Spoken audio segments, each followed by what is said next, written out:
नमस्कार विद्यार्थी मित्रांनो. तर मी आज टी ई टी 2025 साली झालेल्या पेपरमधला गणिताचे काही प्रश्न मी घेऊन आलेलो आहे. तर आजच्या प्रश्नामध्ये अतिशय महत्त्वाचा प्रश्न आहे. ठीक आहे. ओ केंद्र असलेले वर्तुळ अँगल ABD च्या बाजूंनी बिंदू ए व बिंदू बी मध्ये स्पर्श करते. जर अँगल ABD बरोबर 68 म्हणजे ADB हे हा दिलेला आहे 68. तर आपल्याला AOB म्हणजे AOB चा अनुपात किती आहे ते काढायला सांगितलं. ठीक आहे. पहा इथं एक कन्सेप्ट लक्षात ठेवा. ठीक आहे. जेव्हा पण इथे स्पर्शिका राहते, ही स्पर्शिका राहते. ठीक आहे. जेव्हा पण वर्तुळात स्पर्शिका असते त्याला आपण टँजंट म्हणतो. तर इथे 90 अंशाचा कोन तयार होतो.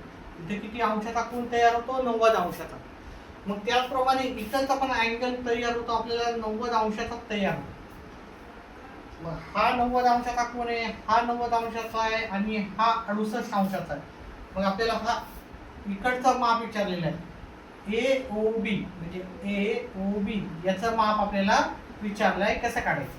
आता आपल्याला माहित असायला पाहिजे की चौकोनाच्या चारी कोनाच्या मापाची बेरीज किती असते? 360. किती असते? 360 अंश या चारी कोनाच्या मापाची बेरीज असते. म्हणजे 90 अंश 68 अंश 90 अंश प्लस 90 अंश प्लस 68 अंश प्लस हा AOB म्हणजे मी याला x घेतो. ठीक आहे. O लिहून टाकतो. O बरोबर किती येणार आपल्याला? 360. आता आपण तिघांची जर बेरीज केली, या तिघांची 90 अधिक 90 अधिक 68 तर आपल्याला टोटल मिळते 18 6 24 248 मिळते. म्हणजे 248 जर आपण प्लस अँगल O बरोबर 360 हा आपण 248 तिकडे नेले म्हणजे अँगल O बरोबर काय येणार? 360 वजा 248. वजाबाकी करूत आपण. इथे 248 वजाबाकी करूत आपण.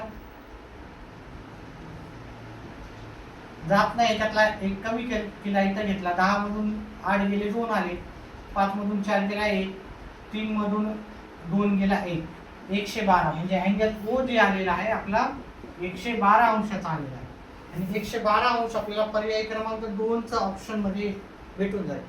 ठीक आहे. अशाच प्रकारचे जर तुम्हाला टीईटीचे मागच्या वर्षीचे झालेले प्रश्नपत्रिकेचे गणिताचे स्पेशली तुम्हाला पाहिजे असेल ट्रिक्स आणि डिटेलमध्ये तर आपल्या चॅनेलला सबस्क्राईब करा. व्हिडिओ पाहिल्याबद्दल धन्यवाद.